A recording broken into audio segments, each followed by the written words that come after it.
करते हैं आपकी वर्कशीट नंबर 21। तो पहले आप लोग इसे अच्छे से लेबल कर लेंगे, विषय लिख लेंगे, क्लास, अपना नाम, अपने टीचर का नाम, डेट आप लोग लिख लेंगे। आपने सुभद्रा कुमारी चौहान की कविता झांसी की रानी छठी क्लास में पढ़ी ही होगी। याद है आप लोगों को, वो पढ़ी थी हम लोग ने, खूब लड़ी मर्दानी वह तो झांसी वाली रानी थी, है ना। इस कविता में ठाकुर कुंवर सिंह का नाम भी आया है। आपको कविता की कुछ पंक्तियां याद आ रही होंगी, जैसे कि मैंने आपको एक लाइन सुना दी। एक बार फिर से इन पंक्तियों को पढ़िए। यहाँ देखिए क्या लिखा है, इस स्वतंत्रता महायज्ञ में कई वीर काम आए, यानी कि जो स्वतंत्रता का महायज्ञ चल रहा था इसमें बहुत सारे लोग काम आए। नाना धुंधुपत, ठीक है, और तातिया चतुर, अजीम उल्लाह सरनाम, अहमद शाह मौलवी, ठाकुर कुंवर सिंह सैनिक अभिराम, भारत के इतिहास गगन में अमर रहेंगे जिनके नाम। तो ये आपकी एक तरह से कविता की 4 पंक्तियां आपको दी गई हैं, आपने भी पढ़ ली। अब यहाँ लिखा है यहाँ स्वतंत्रता संग्राम के उस वीर कुंवर सिंह के बारे में जानकारी दी जा रही है जो सन 1857 के व्यापक सशस्त्र विद्रोह ने भारत ने ब्रिटिश शासन की जड़ों को हिला दिया था। देखिए यहाँ मिला मिला लिखा है, तो क्या लिखा है, इसका कहने का मतलब ये आप सब जानते हैं 1857 में सबसे पहली जंग आज़ादी की शुरुआत हुई थी, ठीक है। इसने ही यहाँ पे अंग्रेज़ों की जड़ों को हिला दिया था। भारत में ब्रिटिश शासन ने जिस दमन नीति को आरंभ किया था उसके विरुद्ध विद्रोह शुरू हो गया था, यानी कि इन्होंने जो अपनी दमन नीतियां बना रखी थी ना, क्या था इनका, ये अपने गुंडा राज करने लगे थे, ठीक है। इसी के विद्रोह में यहाँ पे हिंदुस्तान में आंदोलन शुरू हो चुके थे। मार्च 1857 में बैरकपुर में अंग्रेज़ों के विद्रोह बगावत करने पर मंगल पांडे को 8 अप्रैल 1857 को फांसी दे दी गई, ठीक है। अब इनको विद्रोह करने पर मंगल पांडे को फांसी दे दी गई। 10 मई 1857 को मेरठ में भारतीय सैनिकों ने ब्रिटिश अधिकारियों के विरुद्ध आंदोलन किया और सीधे क्या किया उन्होंने, आंदोलन किया, सीधे दिल्ली की ओर कूच कर गए। कूच करना ये उर्दू का वर्ड है, यानी कि रुख किया, दिल्ली की तरफ गए।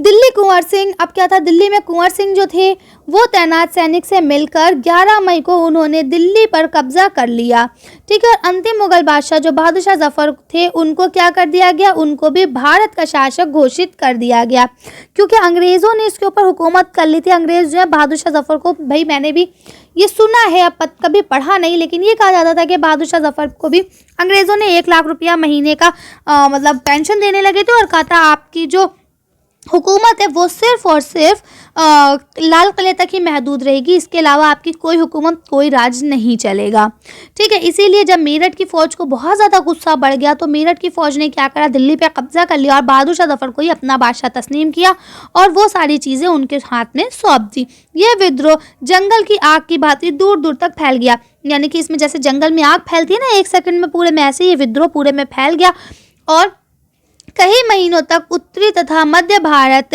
के विस्तृत भूभाग पर विद्रोहियों का कब्जा रहा। अच्छा, अब क्या हुआ था, अंग्रेज़ों के जो जासूस थे ना वो हिंदुस्तानी ही थे, तो वो लोग क्या काम करते थे, वो सारी खबरें जाके अंग्रेज़ों को दे दिया करते थे।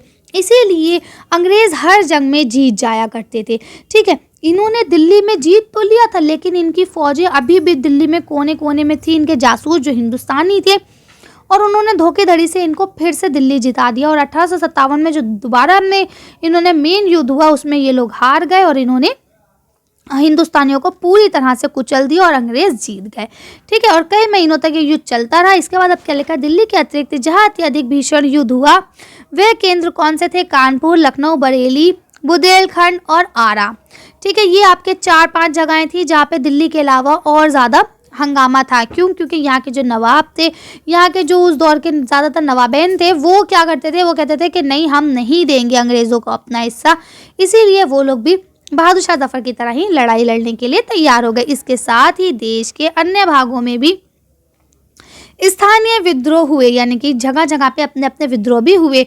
विद्रोह के मुख्य नेताओं में नाना साहब, तात्या टोपे, है ना, बख्त खान, अजीम उल्लाह खान और इसके बाद रानी लक्ष्मीबाई, बेगम हज़रत महल कहाँ की थी, ये आपकी लखनऊ की थी, है ना।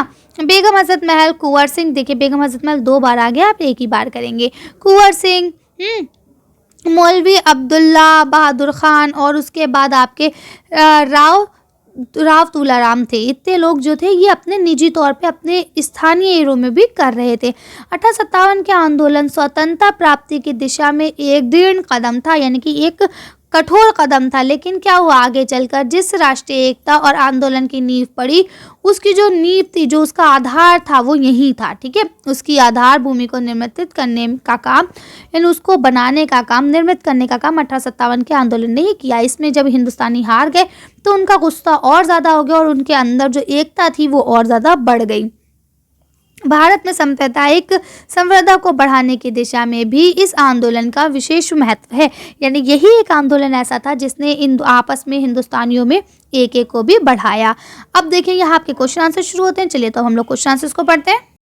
यहाँ आपका देखिए क्या लिखा है, नीचे दिए गए प्रश्नों के उत्तर दीजिए। पहला क्वेश्चन लिखा है, सुभद्रा कुमारी चौहान की कविता झांसी की रानी में किस पंक्तियों में वीर कुंवर सिंह का नाम दिया गया है, वह पंक्तियां लिखें। तो अभी हम ऊपर पढ़ के आ चुके हैं। चलिए फिर भी हम लोग इसका आंसर देख लेते हैं कि वो कौन कौन सी पंक्तियां हैं। इसका आंसर यहाँ से लिख सकते हैं कि जो आपकी ये पंक्तियाँ जो आपको शुरू में दी गई हैं, इसी में देखिए यहाँ पे ठाकुर कुंवर सिंह का भी जिक्र आ रहा है। ठीक है, तो आप इन्हीं पंक्तियों को दोबारा से लिख लेंगे। चलिए अगला क्वेश्चन बढ़ते हैं। यहाँ दूसरा क्वेश्चन लिखा है कि वीर कुंवर सिंह के बारे में क्या जानकारी दी गई है। तो चलिए इसका आंसर देखते हैं कि उनके बारे में क्या जानकारी दी गई है। कि आप यहाँ से लिखेंगे कि वीर कुंवर सिंह के बारे में जो बताया गया, वो ये बताया गया कि 1857 की जो व्यापक लड़ाई हुई थी, विद्रोह हुआ था भारत का ब्रिटिश शासन के खिलाफ, उनकी जड़ों को हिलाने वाले वीर कुंवर सिंह ही थे। तो आप इस तरह से लिख सकते हैं। चलिए अगला क्वेश्चन बढ़ते हैं। हाँ, आपका तीसरा क्वेश्चन दिया गया है, 1857 के भीषण युद्ध का केंद्र कौन कौन सी जगहें थी, यानी वो कौन कौन सी जगहें थी जहाँ पे बहुत ज़्यादा।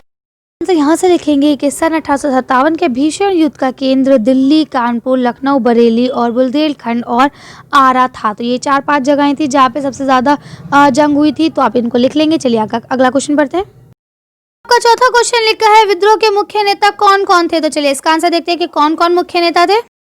इसका आंसर यहाँ से लिखेंगे कि विद्रोह के जो मुख्य नेता थे उसमें नाना साहब, तात्या टोपा, रानी लक्ष्मीबाई, बेगम हजरत महल आदि थी। यानी और भी बहुत सारे थे, मैंने सबके नाम नहीं लिखे, कुछ के मैंने लिख दिए हैं। तो आप इनको लिख लेंगे। चलिए अगला क्वेश्चन पढ़ते हैं। अगला क्वेश्चन आपका दिया गया, आपको 1857 की क्रांति के बारे में झांसी की रानी कविता से क्या क्या जानकारी मिली, लिखिए। तो चलिए इसका आंसर देख लेते हैं।